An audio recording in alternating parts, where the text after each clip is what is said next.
ओम तत्पुरुषाय विद्महे विष्णुधल्भाय धीमहि तन्नो नाः प्रचोदयात्।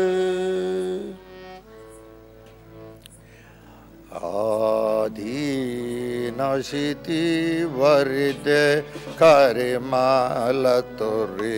परिझर वादर विधन कर मनित जनवदराश विरजा नदी के रदुआ विरवलची मनीष याजुन तीन मन ईशवरते प्रज कलर सत्य मरते प्रणवन वृद घन बण कुडते प्राजवध वीरधन भृळवडते अबण मारुचिकी बंगला रुचिकी बण मारुचिकी बंगला रुचिकी रचि रुचि करे वरे करे दे दोर दोर बड़ कर माढ़ाय धीधरे देवसाय मिद मन किड़वर चदरे समरा वृद्धि के परिणा रुचिकी परिघोर तरे वरला रुचिकी मन मन गढ़ मन मन जन तन मन पढ़रठ वलदन बड़े प्रणवर ईगलर बुल सुनते गण मन ईग चूल छे सारवध वरधन गृध मन छे पीळवड वळवड कढरड छे अभरमा रुचिकी करिमा रुचिकी करिमा रुचि करे करे ते वगला रुचिकी वगधुन रुचिकी प्रणता रुचि करते समयत पीरमन सरसुर से अनगन मन मन धन वड से बिल्लरड वड कुल सत्य जोड़ से सोम गन वड छन विलदुल से समना रुचिकी बंगला रुचिकी प्रिकता रुचि करिते सायरा रुचिकी अरुमा रुचिकी वरिदा रुचि करिते वादानी करिमलुद सर्पलिगर प्राणानिका विनतिका अनंतरज सोगोलोक रोगोलोक ये जपण से नागेले के विष्णु जाले ओडा चूल के भिंगरा रुचिकी परिगा रुचिकी वरिधन रुचि करिजे पीड़ागा रुचिकी वनोदुन रुचिकी सबला रुचि करिजे शेन मन सोलगन तुल मन ते देवयश विधवर पृथवर ते उच्छन खतीन मन प्रयोगलते अग्निज्वाल तिल कूड शेष जुलते शेषरा रुचिकी आनंद रुचिकी पितृजा रुचि करिते बंदर रुचिकी बहुधा रुचिकी वरगुर रीत कुरिचे दान मन इल कूड सर्प जुलते वंडवर कोड मन उड़तलके बोल्लोरड वोदपन मिडरुदते वगरड वदरड मिदरुडते रबनर रुचिकी पिंडर रुचिकी सत्फले रुचि करिते युवदा रुचिकी పితృఛాల రుచికి ఈ బడాల రోజా కలితే సమయన మీద కుల పరములచే పత్రరక ప్రయోగన మృద కుల రే దేవరాజ విధ మీర విధ పిలచే वर्यतुन कृण मन धन कलचे अरे मरा रुचि की जय मरा रुचि की तारी बारी रुचि करते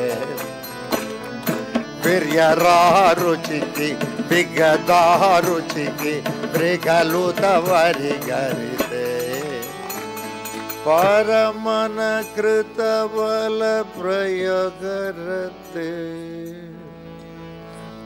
ओम पितृभ्य स्वधाविभ्य स्वधा नमः पितामहेभ्य स्वधाविभ्य स्वधा नमः प्रपितामहेभ्य स्वधाविभ्य स्वधा नमः अक्षन् पितरः पितृभ्य स्वधाविभ्य स्वधा नमः पितामहेभ्य स्वधाविभ्य स्वधा नमः प्रपितामहेभ्य स्वधाविभ्य स्वधा नमः अक्षन् मातुः पितरः यगदंत्रो नत्रेने वाले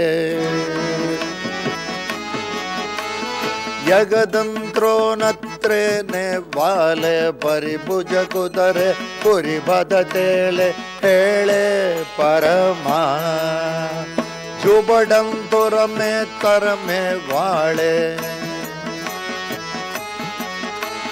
सरगुद गिडबे में वाले बुज्जुत किडबे त्रिगिधन किड़बे केळे परमा हरमिड तेळे तंगन वाले शूगुत विदहर्येधित वाले प्रज्ञं भारी प्रगरन्त्राने सर्वे सुगमा प्रदिकत बिडगे तेळन् वाळे प्रतल्य तोळच्चोळन् वाळे प्रतिकल वृतते विपलन विरते पित्रे सुखमा जीवन कृत बेथरधे वाळे जनमुन कृत में फर में वाळे तित्यथ मेले मेकथ मेले मात्रे सुखमा यगडुद गिडबे तेळे वाळे ये जंघारिण फर में वाळे विष्णुज्जाळि पगडुड जाळि देवे सुखमा मणिगण थोळे खडुकन् वाळे अंगुरमादत्तेरन् वाळे अद्युत थेळे प्रगिधन थेळे शल्ये सुखमा यजपद थेळे भेडन् वाळे रकचितमित बेतेळन् वाळे पच्चितमिदगे पलकित मेले वनमे सुखमा व्रज्जित वेदित मेणन् वाळे मायत मृत वेलिगलन् वाळे कृञ्जित वेदे प्रगलित वेदे वृक्षे सुखमा भंगित फडमे वृदवन् वाळे बिडसल थेळे बेडन् वाळे सख्यत मेले मृगतत मेले इंद्रे सुखमा छंगित बिडबे एरन् वाळे विरमुच तिग्ये संज्ञन् वाळे परिगत मुक्ते बृहलन मुक्ते अग्नि सुखमा धिगणन मजमे तेळन् वाळे वर्धत वेळे केळन् वाळे बढ़्यत मोळे बृहतत मोळे धर्मे सुखमा मृगजनमिदमे तेळन् वाळे कुलवुडये छत्रेळन् वाळे पच्युत बेडे प्रगतुत मेले राक्षसे सुखमा ഏധരവാടെ തികരൻ വാലേ മനുകുടവേര തേരൻ വാലെ പ്രകടന വേളെ ചവളന വേലെ വരുണേ സുഖമാ വറിയത വേടെ തേളൻ വാളെ ಓಳುತ ಘೇಡಂ ಧೇಳನ್ ವಾಳೆ ಪನ್ಯತ ಕೋಳೆ ಪ್ರಗಡತ ಕೋಲೆ ವಾಯು ಸುಖಮಾ ಗಿಂಡದ ಗೇಳೆ ತೇಳನ್ ವಾಳೆ ಎಂಡತ ಚುನ್ನತ್ರೋಳನ್ ವಾಳೆ ಪಶುತ ತಿಮನೆ ಧನಸುತ ಸುಮನೆ ಕುಬರೆ ಸುಗಮಾ ವಿದ್ಯತ ಬೇಳೆ ತೇಳನ್ ವಾಳೆ ಹೋಗಿತ ತೇಳಚ್ಚೇಳನ್ ವಾಳೆ ಬಾಣು ತಲಿಗತೆ ಬೀದಿಲಗಿಕತೆ ಈಶೆ ಸುಖಮಾ ದಂಗ್ಯತ ಮೇಡೆ ತೇಳನ್ ವಾಳೆ ಭಾರತ ಮೇದೆ ತೇಳನ್ ವಾಳೆ ಪದ್ಯತ ಮೇಲೆ ಯಗಲತ ಮೇಲೆ ಪಾದೆ ಸುಖಮಾ ಎರ್ಯತ ಬೇರೆ ತೇಳನ್ ವಾಳೆ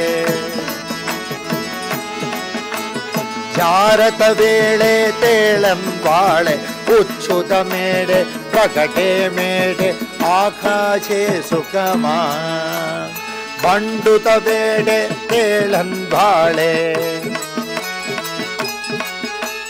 ತೇರತ ಮೇರೆ ನಿಬಡನ್ ವಾಳೆ ಯುಪತನ ಜಿಲತೆ ಪ್ರಿಗದನ ಜಲತೆ ಜ್ವಲತೆ ಸುಖಮಾ ಅರ್ಗತ ಮೇಣೆ ತೇಳನ್ ವಾಳೆ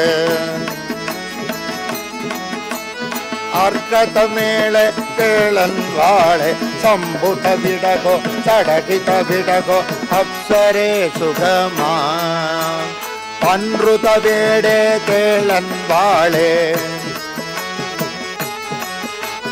ಯಜವುದ ತೇಳೆ ಬೇಡನ್ ವಾಳೆ ಅಲ್ವತ ಬೃತವೆ ಯಜ್ಞತ ವಿಧವೆ ಏಚೆ ಸುಖಮಾ ಪರ್ಯದ ಬೇರೆ ತೇಳನ್ ವಾಳೆ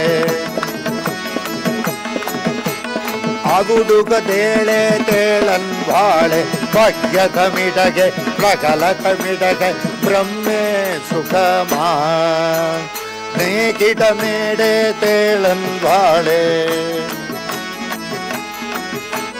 ನವುರಡ ಚೋಳನ್ ಧಾಳನ್ ವಾಳೆ ಭಾಗ್ಯದ ಮೇಲೆ ತುಪತನ ಮೇಲೆ ಸರಸೆ ಸುಖಮಾ ಏಣಂ ದೇಣೆ ತೇಳನ್ ವಾಳೆ ಪೂಜಗನ ಮೇದೆ ತೇಳನ್ ವಾಳೆ ಬಚ್ಚುತ ಗಿಡಗೆ ಬಿಚ್ಚುತ ಗಿಡಗೆ ವಿಷ್ಣೆ ಸುಖಮಾ ಅರಿಯದ ಬೇಡೆ ತೇಳನ್ ವಾಳೆ ಅಮರುತರಿಗತೆ ತೇಳನ್ ವಾಳೆ ಬಚ್ಚುತ ಮೃಗತೆ ಮೃಗತ ಮುಖತೆ ಲಕ್ಷ್ಮೀ ಸುಖಮಾ ವಿದ್ಯತ ಪೀಡೆ ತೇಳನ್ ವಾಳೆ ತಾಮರುಷ ಶೃಂಗೆ ತೇಳನ್ ವಾಳೆ ಬಲಿಗತ ಬಿಡತೆ ಏದತ ಬಿದತೆ ರುದ್ರೇ ಸುಖಮಾ ಯಮಜನ ತೇಳೆ ತೇಳನ್ ವಾಳೆ ಸರಮಡ ಬೇಡ ತೇರನ್ ವಾಳೆ ಪನ್ನುತ ಕೇಳೆ ಪ್ರಗಳತ ಕೇಳೆ ಗೌರಿ ಸುಖಮಾ ಮನಮದ ತೇಳೆ ತೇರನ್ ವಾಳೆ ಜಾರಥ ತೇಳೆ ತೇಳನ್ ವಾಳೆ ಬಹುಜತ ಬೇದೆ ಯುವಜನ ಬೇದೆ ಜನತೆ ಸುಖಮಾ ರಬ್ಲದ ಬೇಡೆ ತೇಳನ್ ವಾಳೆ ಮನ್ನು ತನಿ ಬರೆ ನುಬಲು ಬಲಿಪದೆ ಸಲ್ಲೇ ಸುಖಮಾ ವರಿಯತ ವಿಗತೆ ವೇಳನ್ ವಾಳೆ ಪಡ್ಯುತ ಮಿಗತೆ ನುಗರುತ ಮಿಗತೆ ಸರ್ವೇ ಸುಖಮಾ ಸರ್ವಾದಿತ ವಿಧ ಪ್ರಿದವಾರಿದ ವಿಧ ಪ್ರಗರೋರಿತವೇ ಹೇ ಪಿತೃಶಾಲಿತೆ Out of 33 koti devatas, 31 koti devatas are Pitru devatas. Ashtavasu, Ekadasha Rudra, Dvadasha Aditya, 31 into 1 crore, 31 crores. Prajapati Brahman, another 2 crores, 33 crores. Ante. Pitru, Matrudevo Bhava, Pitrudevo Bhava, then only Acharya Devo Bhava. Munduku me అమ్మవారికి దండం పెట్టాలి. Next father, తండ్రికి, తర్వాత గురువు. మీరు వచ్చి నమస్కారం చేస్తారే, నమస్కారం చేయడానికి ముందుకు నేను అడగాలి మీ దగ్గర, మీ తల్లిదండ్రికి నమస్కారం చేశారా లేదా? లేదండినా మీ వెళ్ళి చేసి రండి. అదే గురువు సంప్రదాయం. అది గురుగారి దగ్గర వెళ్ళి నమస్కారం చేసినా ముందుకు వాళ్ళు అడగాలి, తల్లిదండ్రికి నమస్కారం చేశారా లేదా. The first and next prostration goes to mother and father. First is mother, next is father, third is guru, fourth is Atiti. So that is the order. If Atiti is going to give you a shabam, మీ ఇంటికి వచ్చి మంచిగా తిని భోజనం అన్నీ తినిన తర్వాత ఏమి భోజనం పెట్టారయ్యా, సరిగా లేదే, ఉప్పు లేదు, ఇది లేదు, అది లేదు అంటారు. అది శాపం, అతిథి శాపం. అతిథి శాపం ఎప్పుడు పోతుంది? గురుగారి దగ్గర వెళ్ళి ఒక అతిథి వచ్చారండి, ఇంట్లో మంచిగా భోజనం చేసి తర్వాత ఏమేమో చెప్పి వెళ్ళినారండి, మీరే చూసుకోవాలి. అరే ఏమి లేదురా, వాళ్ళు ఊరికనే వస్తారు, అట్లే చేస్తారు, ఏమి లేదు, కంగారు పడవద్దు. అట్లా గురుగారు చెప్పినా అతిథి శాపం వెళ్ళింది. గురుగారు వస్తారు ఇంటికి, పాద పూజ చేస్తారు, ఇది చేస్తారు, అది చేస్తారు, డబ్బు ఇస్తారు. ఎంతరా? 5,000వా? ఏమిరా, ఏమో మీ 50,000 ఇస్తారని వచ్చాను, 5,000 ఇస్తారు, ఎందుకు ప్రయోజనం? ఇది ఒక శాపం. తండ్రి దగ్గర వెళ్ళి, తండ్రి మీరు తీసుకువెళ్ళినారు కదా ఒక గురుగారి దగ్గర, వాళ్ళకి 5,000 ఇచ్చినాను, వాళ్ళకి ఆశ ఇంత పెద్దదిగా ఉంది, 50,000 కావాలంటారు, నేను ఎక్కడ వెళ్ళాలి? అరే ఏమి లేదురా, ఊరికే వాళ్ళు అట్లే చేస్తారు, వాళ్ళు ఏమీ ప్రయోజనం లేదు, ఏమో చదవాలంటే అక్కడ వెళ్ళానంతే, ఏమీ భయం లేదు, అంతే. గురుగారి శాపం తండ్రి ఆశీర్వాదంలో వెళుతుంది. తండ్రి ఒకరోజు మీ దగ్గర చాలా కోపం, ఎప్పుడు మీరు ఎప్పుడు డబ్బు ఇస్తారు, ఇది ఇస్తారు, అది ఇస్తారు, చాలా కోపం వచ్చింది, ఎప్పుడు డబ్బు, ఇంకా ఏం లేదా మీకు? అది ఒక శాపం. తల్లి దగ్గర వెళ్ళి, అమ్మ తండ్రి ఎట్లా ఉన్నారు, ఏమో వచ్చే, వాళ్ళు ఎప్పుడు అట్లేదా, ఎప్పుడు డబ్బు డబ్బు డబ్బు ఉంటారు. ఓకే, డబ్బు పెట్టుకుని ఏం చేస్తారు? పోయిన తర్వాత ఆ డబ్బు పెట్టుకుని అన్నీ చేస్తారా? లేదు కదా. ఇక్కడి నుంచి డబ్బు ఒక ఆయన తీసుకువెళ్ళినారు, అక్కడ ఫారిన్ ఎక్స్చేంజ్లో కన్వర్ట్ అవుతుందని, అక్కడ ఈ డబ్బు తీసుకువచ్చి అక్కడ ఏమి ప్రయోజనం అయ్యా, అక్కడ ఇది వాల్యూ లేదు కదా. అలా అన్నది అదే తల్లి చెప్తారు, ఏమీ లేదు. తండ్రి శాపం వెళ్తుంది. తల్లి ఒకరోజు చాలా మనసు కష్టపట్టు, ఒకరోజు ఏమిరా ఇట్లా చేస్తారే, మీ మంచిగా ఉంటారా అని ఒక క్షణం ఒక్క క్వశ్చన్ మీ దగ్గర అడిగినా అంతే, తల్లి శాపం ఎప్పుడు అంటే ఉంటుంది. తల్లి శాపத்துக்கு విమోచనం లేదు. ప్రయోగశాస్త్రంలో చెప్తారు, ఆ తల్లి శాపంకు విమోచనం ఉంది. ఎవరు సర్ప ఆరాధన చూస్తారో, సర్పారాధనలో పాల్గొన్నా ఏమైనా అట్లా తల్లి శాపం ఉందినా అది కూడా వెళుతుంది అని చెప్తారు. అందుకే ఈ సర్పారాధన ఎందుకు చేస్తారు అని చెప్తారు కదా, సర్పారాధన అందుకే చేస్తారు. సర్పస్య సర్పస్య నారాయణం, నాగేతి నాగేతి నారాయణం, అనంతేతి శేషేతి నారాయణం, కార్కోడగస్య నారాయణ.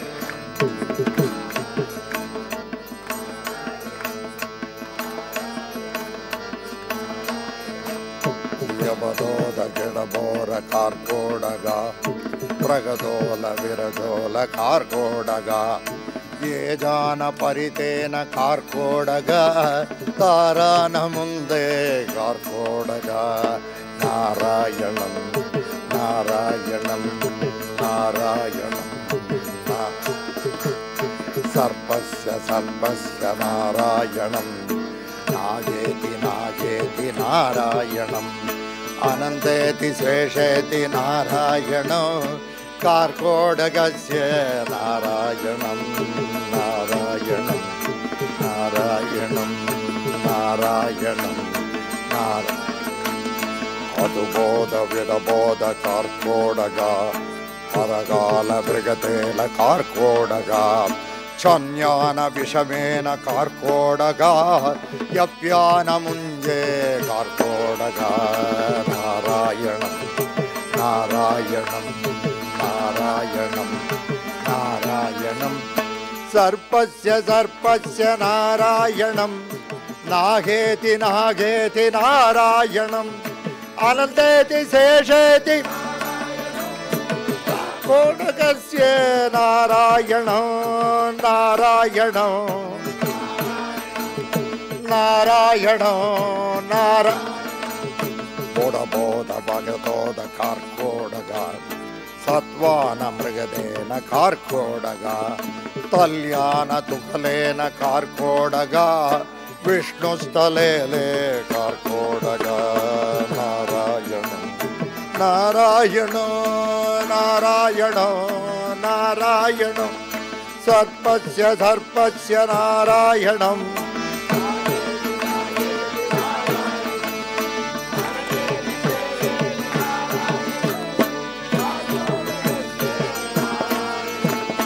नारायणं नारायणो नारायणं दर्गोदशाभेति कार्कोडक आचुन्नशालत्य कार्कोडक नोजन्न केरेत कार्कोडक परिबोडलुगडेन कार्कोडक नारायणं नारायणं नारायणं सर्पस्य सर्पस्य नारायणं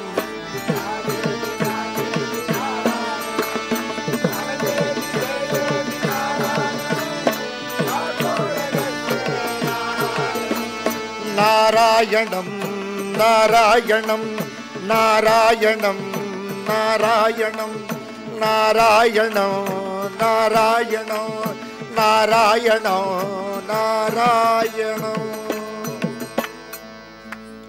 In Prayoga Shastra, we very strongly believe that any type of Pitru Shapa will get relieved by doing Sarpa Aradhana.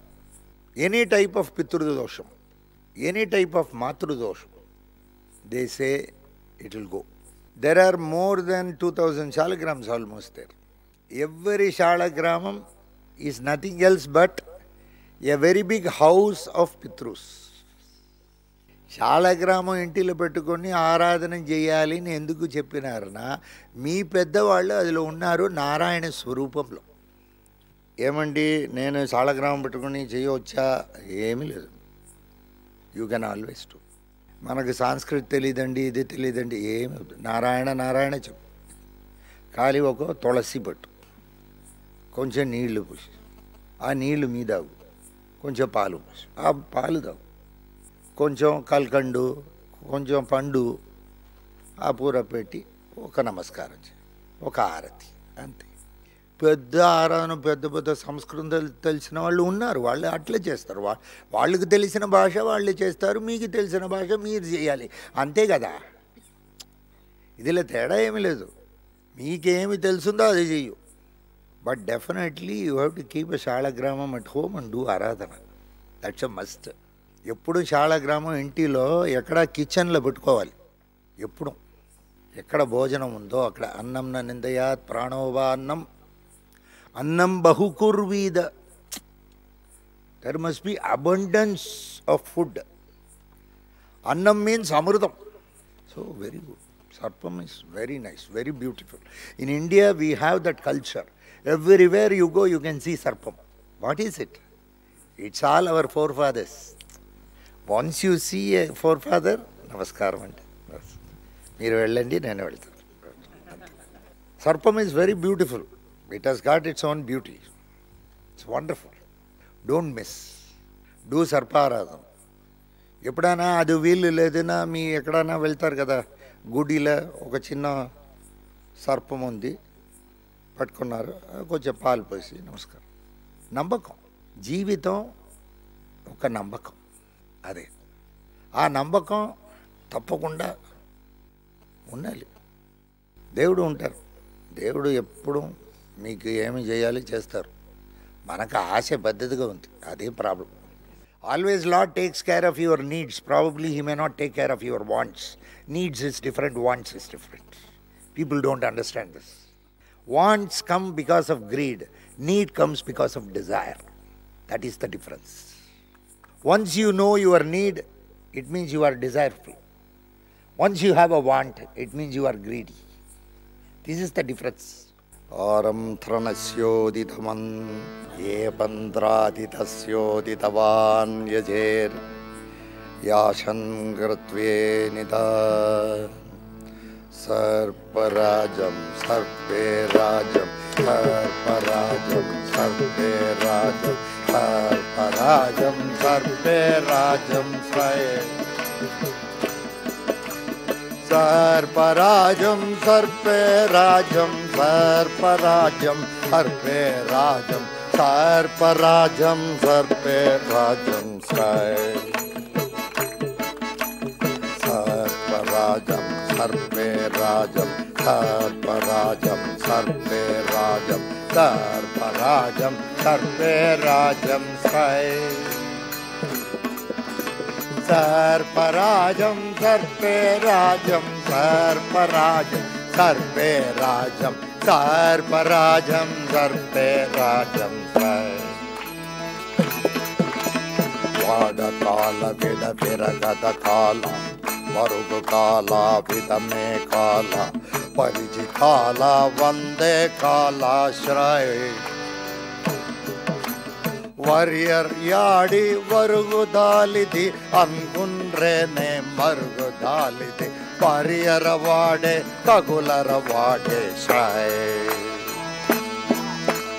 sarparajam sarpe rajam sarparajam sarpe rajam sarparajam sarpe rajam sarparajam sarpe rajam sarparajam sarpe rajam sarparajam sarpe rajam vargaradi gadi badi gadi radi bagulu radi paramuna radi pariya radi pagale radi sray माछे थेले पितृशालते मृगते शेले मातृशालते पिगदलवाले पगललवाले श्रय सर्पराजं सर्पे राजं सर्पराजं सर्पे राजं सर्पराजं सर्पे राजं सर्पराजं सर्पे राजं सर्पराजं सर्पे राजं अद्भुकार मन उडकुलकारू परिगिकारू वडमे कारू वद्यकारू वनमे कारू श्रय परिविदयेधे नारायणतो ध्रुवलनथेले वाडछेलतो कलकलवेले वित्रे मात्रे श्रय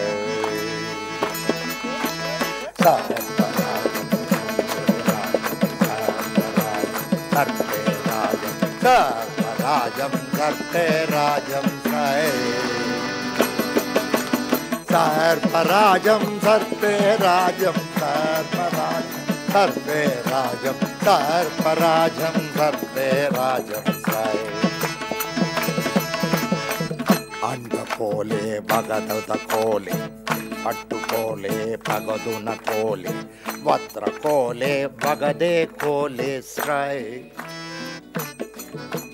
समयन तेले विष्णु जालते कृपतन तेले माय तेलते भृगुदुन चेले वाले चेले सय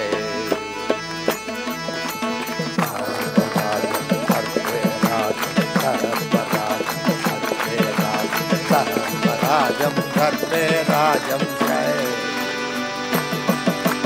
सर्पराजं सर्पे राजं सर्पराजं सर्पे राजं सर्पराजं सर्पे राजं बग्गलोट कट बिडकट लोटो बद्दलोटो कुलमन लोटो अभ्य लोटो भगले लोटो श्रय देलवालते नारायणने तोर चेळते नारायणने कुर्य कालते रगले वगले श्रय सर्पे राजं सर्पराजं सर्पे राजं श्रय सर्पराजं सर्पे राजं सर्पराजं सर्पे सर्पराजं सर्पे राजं श्रय वंडु तोलु वडुकुडु तोलु अट्टु तोलु मगुलुन तोलु पंजु तोलु पगळन तोलु श्रय नारायण शुग चुल मधुन बची आधालु कटुन चुल मजुन मची पद्यन कोले मात्रन कोले श्रय सर्पराजं सर्पे राजं सर्पराजं सर्पे राजं सर्पराजं सर्पे राजं श्रय सर्पराजं सर्पे राजं सर्पराजं सर्पे राजं सर्पराजं सर्पे राजं श्रय सर्पराजं सर्पे राजं सर्पराजं सर्पे राजं सर्पराजं सर्पे राजं श्रय